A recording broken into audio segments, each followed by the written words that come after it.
Twilight Gets a Puppy. By TDR. Chapter 28. Friendship is Puppies. Episode 2. Part 4. Everfree Forest. I said I was sorry. It was dark and I didn't know I was standing on your head. Twilight rolled her eyes as Ross continued to pout and ignore her.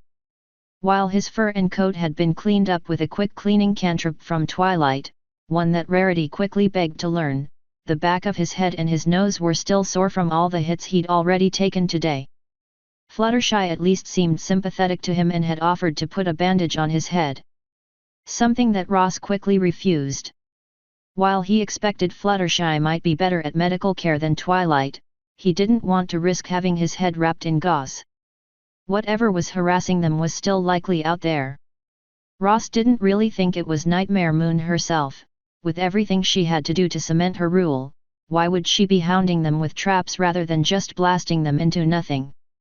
Particularly if she took out Princess Celestia. Would you forgive me for a Rossy snack? Twilight pandered with a smirk. Ross was less than impressed. Growling. What? Mocking you? Of course not, why would your wonderful sister do something like that? Twilight snarked. Ross looked at the others who seemed highly amused by the exchange going on and gestured with both paws to the purple unicorn beside him as if trying to show them what he had to deal with. Yep. Applejack nodded. Seems about right for her siblings. Rarity added. Only with less mane pulling and screaming, and attack boulders. Pinkie Pie chipped in. And less wanting to bash them in the face with a shovel. Fluttershy whispered. Glad I'm an only foal. Rainbow admitted. Ross blinked as he looked at Fluttershy with a bit of worry, wondering if he had heard her right, though no one else seemed to have caught what she said, so he let it drop. Not to interrupt this wonderful sibling argument before it gets bigger here, and I do say it is nice to see this from the outside for once. Rarity pipped up. But perhaps I am not the best to be asking this after my recent behavior. But what exactly is a moon dog? I've never heard of anything named that before. Ross flattened his ears as Twilight looked up at her brother with a bit of concern. Ross simply sighed and nodded, trudging on. To be honest, no pony knows. Twilight shrugged after the affirmation. Princess Celestia was the one who first called him a moon dog and the name sort of stuck. We've never been able to find anything anywhere about anything like him. The closest we found was an old breezy tale about Little Red Trotting Hood. Really? That was one of Sweetie Belle's favorite stories when she was younger. I don't recall anything about a moon dog in it. Really, there was just the filly and... Oh, Rarity exclaimed the wolf, though Ross doesn't bear any resemblance to the wolf in Sweetie's book, that one looked more like a timber wolf. Yeah, we saw that one. Most of the illustrated versions show a timber wolf. The story is actually very region-oriented. The wolf's appearance changes depending on the area. Most of Equestria has the timber wolf look-alike. The Minotaur and the Burrow have ones that more resemble chimera or manticores.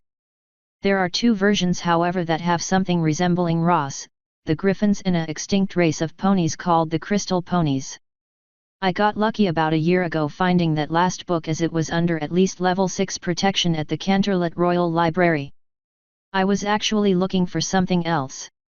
A secret book of breezy tales. Rainbow Dash questioned.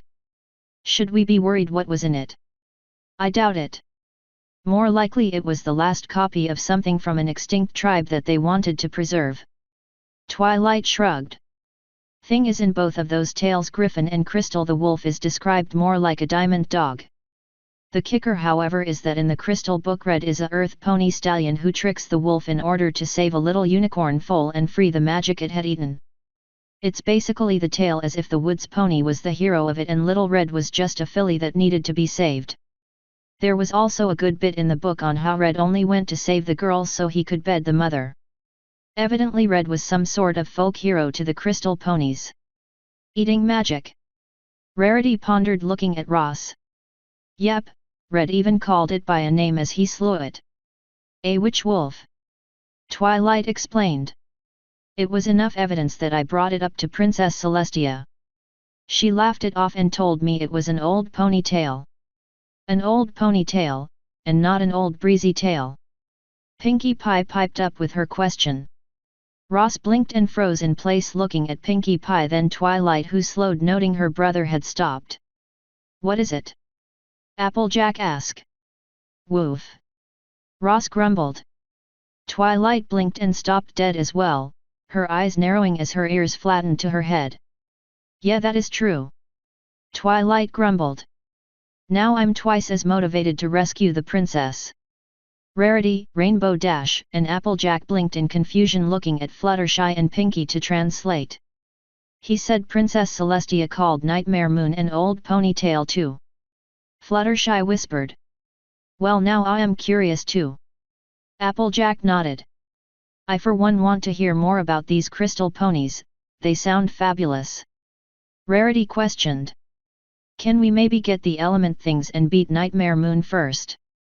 Rainbow Dash rolled her eyes. You know, before we do anything fabulous. Asterisk. Well, we found the river.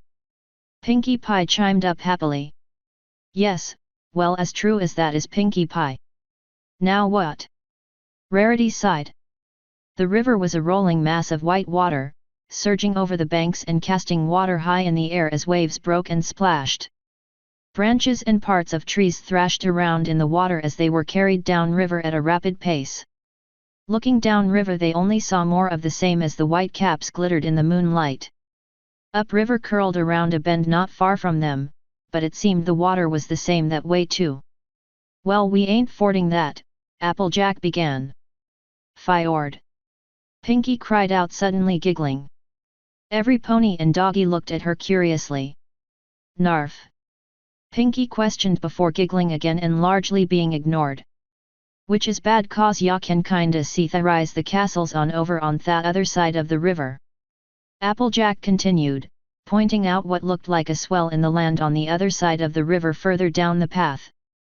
Maybe I can fly everyone over. Rainbow Dash offered. Woof. Ross asked. Yeah, good point, it might take me and Fluttershy both to get you over. Rainbow Dash considered.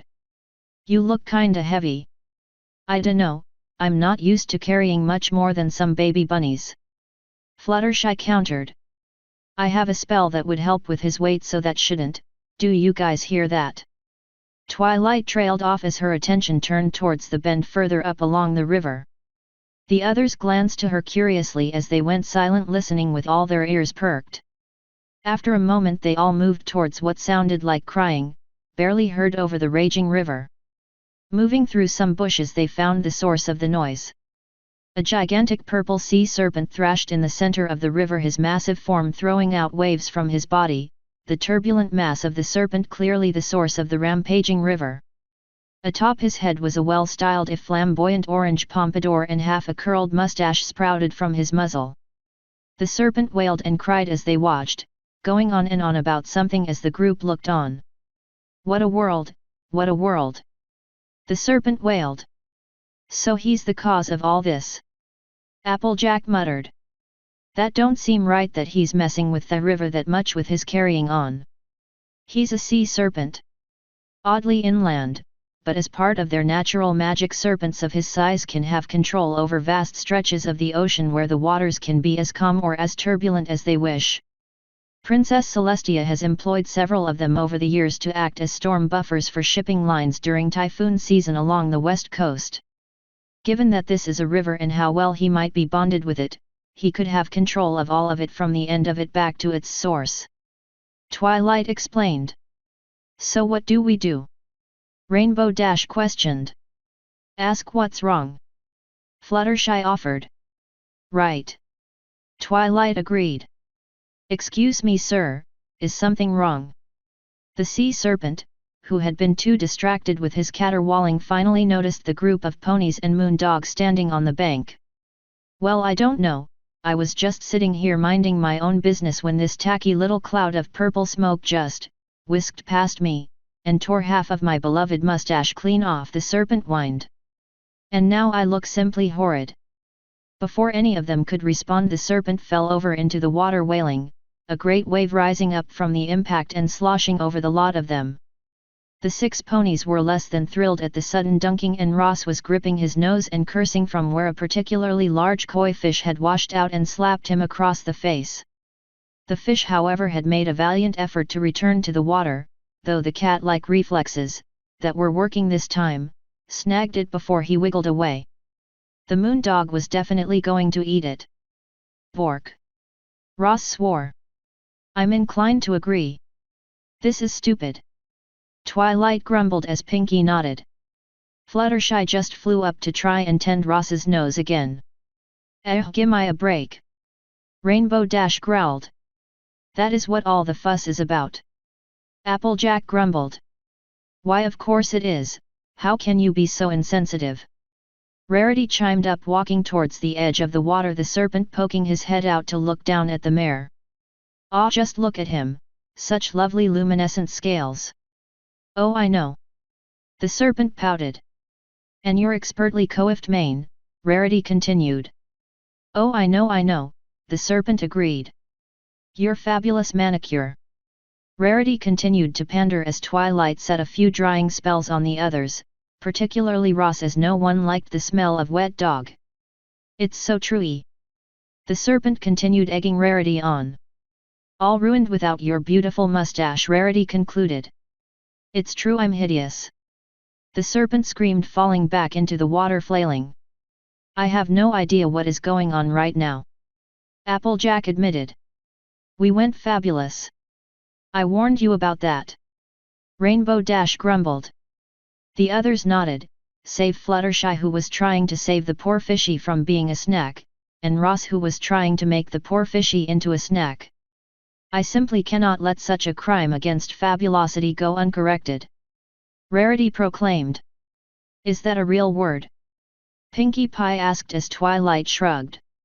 The group watched as Rarity suddenly bit the serpent and yanked, tearing free a scale. Ouch! What did you do that for? The serpent wailed. The white unicorn mare didn't respond, though she brandished the scale like a blade, lifting it high over her head and bringing it down in a quick slash. The serpent reared up with a scream, flailing in the air before falling over as if he had just been slain. The others stared on in shock, including Ross. Fluttershy, however, was not distracted and managed to save the fish from the moon dog and return it to the river, while Ross looked on in confusion with the others. Rarity's tail had been cropped short by the impromptu blade. Tossing the scale aside, her magic picked up the remains of her tail and brought it over to weave it in with the remains of the serpent's mustache, again giving the sea serpent a matching mustache, albeit one side of it was purple. The serpent, however, was clearly overjoyed given his overly loud giggle and flailing about. My mustache, how wonderful! The serpent laughed. You look smashing. Rarity commented. Rarity, your tail. Fluttershy stated, finally noticing. Oh? It's nothing, short tails are in this season, Rarity placated. Besides, it'll grow back. So would the mustache, Rainbow Dash muttered. Well, we can cross now, I suppose. Should be a place to ford the river a bit back. Applejack stated, slapping a hoof over Pinkie Pie's mouth before she started yelling about narfs again. All right, let's. Twilight began. Tut tut. Allow me, the serpent stated, shifting around to make a bridge with his body over the river.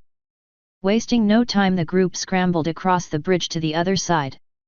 Waving goodbye to the serpent and making their way into the woods. They had not made it far from the river when Ross caught the scent of something and pushed ahead of the group, darting over to a tree, sniffing at it. Geez, buddy, if you had to go, Rainbow Dash snarked. Ross ignored her and looked up into the tree before quickly scaling the trunk and vanishing into the foliage. Ross, what are you doing? Twilight demanded. So help me, if you get stuck up there, I am not calling the fire department, I'll just have Applejack kick it until you fall out. Bork. Hey now! I know where you sleep, Buster! Twilight snapped, yelping and jumping back as a orange mass dropped to the ground before her, followed quickly by the moon dog, who landed after it with a heavy thud. Is that half a mustache? Pinkie questioned. It is. Twilight frowned as Ross sniffed the severed end of it and nodded. The scent was the same. Grrrrrrr. Ross growled, rubbing his nose. Twilight, Fluttershy, and Pinkie Pie paled. Seriously? Then why didn't you say something before? Twilight grumbled. Woof. Ross shrugged and pointed at the orange length of hair. Right evidence, I would have called you on that. Twilight muttered. So what do we do now? Fluttershy whispered. Well, you can start by telling us what is going on. Rarity questioned. Ross thinks something's been attacking us. The cliff, the manticore, the trees, and now the serpent. He says he caught a whiff of something and it wasn't until now he was certain it was the same scent. Twilight grumbled. Nightmare Moon? Applejack asked. He thinks so. Pinkie sighed. Or something similar. That doesn't make any sense. She's an alicorn, she could have just blasted us into nothing, why all this? Even a simulacrum spell should have enough power to do that with how strong she should be. Twilight considered. Unless... Unless what? Rainbow Dash demanded. Unless the fight with Princess Celestia wore her out. Think about it. A paralyzing fear spell, a earth-shake spell, Butane's minor torment spell, a minor illusion spell coupled with the fear spell from before, and plain old brute force. Those are all relatively weak spells. I mean, the area she was affecting was pretty big with the fear spells, but everything else was just clever use of terrain and low-energy spells. Twilight explained. Even the lightning she used could have been brought about by the clouds she formed. Cloud forming isn't exactly a easy thing, Egghead, you need the right equipment.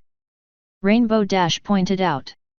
Or she could have just grabbed them from the Everfree on the way in. Twilight explained. Even after the spell they lingered a bit. Yeah, but... Rainbow Dash started before she was cut off. Well, that's all fancy Tommy. What's it all mean? Applejack questioned. It means that Nightmare Moon is trying to stop us, so we are on the right path.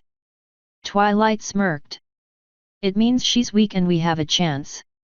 Woof. Ross cautioned. It also means that she will be trying to separate us to make things easier for her to take us out.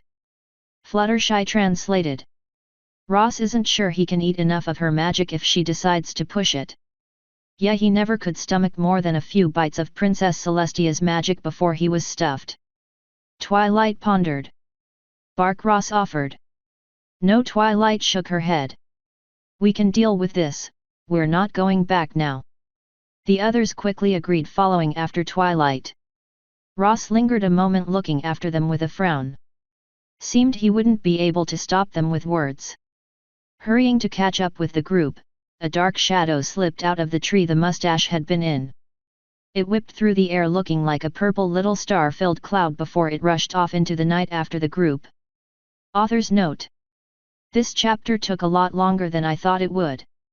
I also adjusted a bit of it to make it a tad bit more believable as to why it was even an issue. End author's note. End chapter 28. Friendship is Puppies. Episode 2. Part 4.